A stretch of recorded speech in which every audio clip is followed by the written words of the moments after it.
East और waste Pakistan 2000 kilometre दूर होकर एक देश हो सकते थे, हम वो नॉर्थ वेस्ट फ्रंटियर प्रोविंस हमारा हिस्सा नहीं हो सकता था। और जब हमने मना कर दिया तो खान अब्दुल गफ्फार खां का ये स्टेटमेंट है कि आपने हमको भेड़ियों के हाथों में छोड़ दिया है। पता है आपको, बलूचिस्तान ये पाकिस्तान का हिस्सा नहीं था। खान ऑफ कलात कभी नहीं मिलना चाहते थे। आप में से बहुत से लोगों को नहीं पता होगा कि ओमान 47 में बॉम्बे प्रेसिडेंसी से कंट्रोल होता था। चीन दुनिया को दबाने के लिए आगे आ रहा है, हम दुनिया को प्रेरित करने के लिए आगे आ रहे हैं, और इसीलिए हम वर्ल्ड की सुपर पावर नहीं बनना चाहते, हम जगत गुरु बनना चाहते हैं। क्योंकि पावरफुल व्यक्ति के बगल में खड़े होकर अक्सर आप संकोच, ठिठका, कहीं कहीं दबा हुआ महसूस कर सकते हैं, परंतु गुरु के बगल में खड़े होकर आप आनंदित, आह्लादित और उन्नत महसूस करते हैं। उस समय हम दुनिया को क्या दे रहे होंगे। उनकी प्रख्यात कविता जो पुराने लोगों को याद होगी, हिंदू तन मन हिंदू जीवन रग रग हिंदू मेरा परिचय।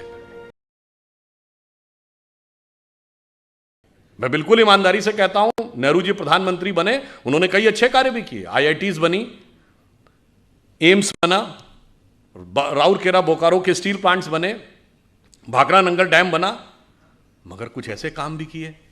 चीन हमारा पड़ोसी नहीं था 47 में, तिब्बत हमारा पड़ोसी था।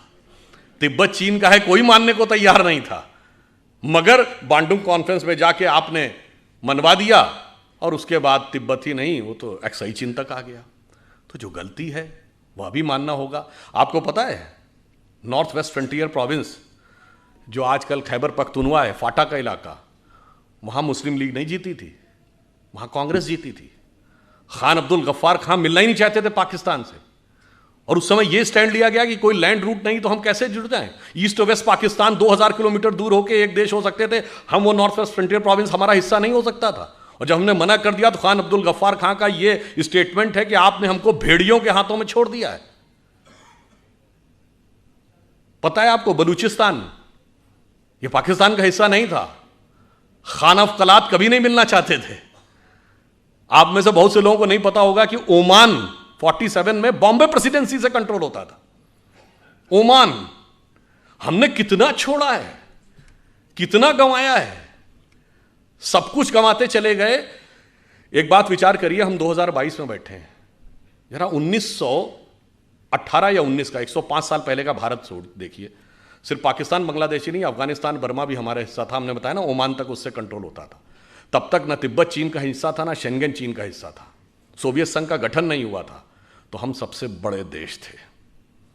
N entire China was Buddhist, considering Hindu and Buddhism as a one family religion, we were the biggest religion on earth and we were the biggest country on earth. और आज जो हालात हुए, अगर मजबूत सरकार नहीं रही तो 2047 तक जो हालात हैं, कश्मीर वैली में क्या होगा, क्वेश्चन मार्क। नॉर्थ ईस्ट में क्या होगा, क्वेश्चन मार्क। केरल और पश्चिमी उत्तर प्रदेश के कुछ इलाके और बंगाल के, बांग्लादेश से जुड़े इलाकों में क्या होगा, क्वेश्चन मार्क। नक्सल प्रभावी इलाकों में, छत्तीसगढ़ में, झारखंड में, उड़ीसा के इंटीरियर इलाकों में क्या होगा, क्वेश्चन मार्क। यानी खतरा यह है कि मजबूत सरकार ना हो तो आज़ादी के 100 साल बाद हो सकता है हम अपने उस ओरिजिनल इलाके के आधे रह जाएं। इन सब चुनौतियों को समझना है और उसके अनुसार हमें यह संघर्ष करना है कि स्वतंत्रता को हमें सार्थक करना है। उसके लिए हमें इन सारे जितने भी प्रकार की चीज़ें हैं उससे चौकन्ना रहना है। और जो मैकाले का माइंडसेट 19वीं सदी का और मार्क्सवाद का माइंडसेट 20वीं सदी का, दोनों से अपने मन में जितने विष हैं उस मनोरोग से मुक्ति पानी है। और जो अभी कहा गया था कि 21वीं सदी हमारी होगी, तो मैं बताना चाहता हूं कि 1 जनवरी 1901 को जब इस देश में सूरज उगा तो पूरे देश में किसकी सरकार थी, अंग्रेज़ की। 1 जनवरी 1951 को पूरे देश में किसकी सरकार थी, कांग्रेस की। और 1 जनवरी सन 2001 को जब 21वीं सदी के सूरज की पहली किरण इस देश की धरती पर गिरी तो इस देश में किसकी सरकार थी, अटल जी के नेतृत्व में भाजपा की। अगले दशक में मोदी जी के नेतृत्व में स्पष्ट बहुमत की। मतलब बहुत साफ है नियति का संकेत कि 19वीं सदी अंग्रेज की थी, 20वीं सदी कांग्रेस की थी, 21वीं सदी भारतीय जनता पार्टी की। तो 21वीं सदी हमारी है, हमारी उस विचार की है। इसलिए अब हम आगे बढ़ें और मन में ये पूरा कॉन्फिडेंस रखें कि अगला वक्त हमारा ही आने वाला है। और ये सिर्फ देश के अंदर नहीं, बस एक पंक्ति कहकर बात समाप्त करता हूं। देखिए, दुनिया का आप पूरा देख लीजिए। एक दौर में 2500 साल पहले हम दुनिया के पावर सेंटर थे, economic, intellectual and military power centre. जब वो खत्म हुआ, भारत का डाउनफॉल हुआ, तो सेंटर कहाँ गया? King Darius of Persia, Iran की तरफ चला गया। फिर जब ईरान का डाउनफॉल हुआ तो मेसोपोटामियन एम्पायर, बगदाद का एम्पायर। फिर उसका डाउनफॉल हुआ तो टर्किश एम्पायर। टर्किश एम्पायर के बाद रोमन एम्पायर, पहले ईस्टर्न रोमन एम्पायर जिसका इस्तांबुल कैपिटल थी, जो आज टर्की की है। उसके बाद रोमन एम्पायर। रोम का डाउनफॉल हुआ तो पुर्तगाल और स्पेन का ज़माना। पुर्तगाल और स्पेन के बाद ब्रिटेन और फ्रांस का ज़माना। ब्रिटेन और फ्रांस के बाद अमेरिका का ज़माना। अमेरिका में सबसे prosperous west coast, San Francisco, Los Angeles belt. उसके बाद अब पिछले 100 साल में आ जाइए, जापान का ज़माना। जापान के बाद आ जाइए पिछले 50 साल में tigers of the Asia Pacific, Hong Kong, Taiwan, Singapore, Macau. अब चीन का जलजला चल रहा है। तो अगला मुकाम क्या है? इसमें कोई संदेह मत रखिएगा कि अगला मुकाम हमारा आने वाला है। और हम यदि दुनिया में आगे बढ़ेंगे तो we are not there to dominate the world, we are there to motivate the world.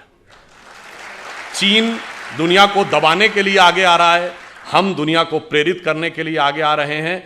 और इसीलिए हम वर्ल्ड की सुपर पावर नहीं बनना चाहते, हम जगत गुरु बनना चाहते हैं। क्योंकि पावरफुल व्यक्ति के बगल में खड़े होकर अक्सर आप संकोच, ठिठका, कहीं कहीं दबा हुआ महसूस कर सकते हैं, परंतु गुरु के बगल में खड़े होकर आप आनंदित, आह्लादित और उन्नत महसूस करते हैं। और जिसकी झलक योग दिवस के रूप में दिखाई पड़ने लगी है कि हम राष्ट्र से लेकर व्यक्ति तक को मोटिवेट करने की क्षमता रखते हैं। और फाइनली एक बात और कह दूं, ये प्रेरणा हमें कहाँ से मिलती है? आज आप देखिए, चाइना ताइवान के ऊपर डोमिनेट करना चाह रहा है, तो रशिया यूक्रेन के ऊपर डोमिनेट करना चाह रहा है। तो पूरी दुनिया की जियोपॉलिटिक्स इस पे चल रही है, एनेक्सेशन, सब्जुगेशन एंड डोमिनेशन। यानी या तो कंट्री को मिला लो, पिछले 100 सालों में हुआ ना, या फिर सब्जुगेट कर लो, उसको किसी ट्रीटी का हिस्सा बना लो, यानी इनडायरेक्टली अपना शासन कर लो, या डोमिनेट कर लो, एक कॉन्ट्रैक्ट कर लो ताकि वो सरकार वहीं रहे मगर वो आपका कंट्रोल रहे। परंतु हम इन तीनों में से किसी में विश्वास नहीं करते। क्यों? जब भगवान राम ने लंका पर विजय प्राप्त की तो क्या उसका एनेक्सेशन किया? नहीं। वहां कोई अपना डिप्यूटी और वाइसराय अपॉइंट किया, यानी सब्जुगेशन किया? नहीं। वहां से कोई कॉन्ट्रैक्ट साइन कराया, यानी डोमिनेशन किया? नहीं। मूल्यों को स्थापित किया और सह अस्तित्व का विचार दिया। इसीलिए we are the only country in the world we never went for invasion, and if somebody consider Hinduism as a religion, we never went for conversion, because we are having no concept of conversion. और पूरी दुनिया में आग लगी हुई है इसी वजह से। इसलिए अगर 21वीं सदी में विश्व का उदय होना है तो वो सिर्फ हम ही दे सकते हैं, और हमारे अंदर ही वो क्षमता है। अटल जी की कविता की यह पंक्ति, उस विचार जिसे सांप्रदायिक कह के बहुत लांछित किया जाता है, वो सिर्फ हमारी उन्नति के लिए अमृतकाल जरूरी नहीं है। जब 2047 में हम उस पीक के ऊपर बैठे होंगे, उस समय हम दुनिया को क्या दे रहे होंगे। उनकी प्रख्यात कविता जो पुराने लोगों को याद होगी, हिंदू तन मन हिंदू जीवन, रग रग हिंदू मेरा परिचय।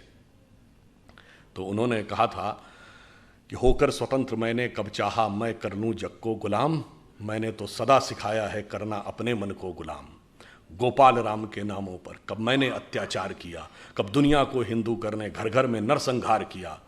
कोई बतलाए काबुल में जाकर कितनी मस्जिद तोड़ी, भूभाग नहीं शत शत मानव के हृदय जीतने का निश्चय।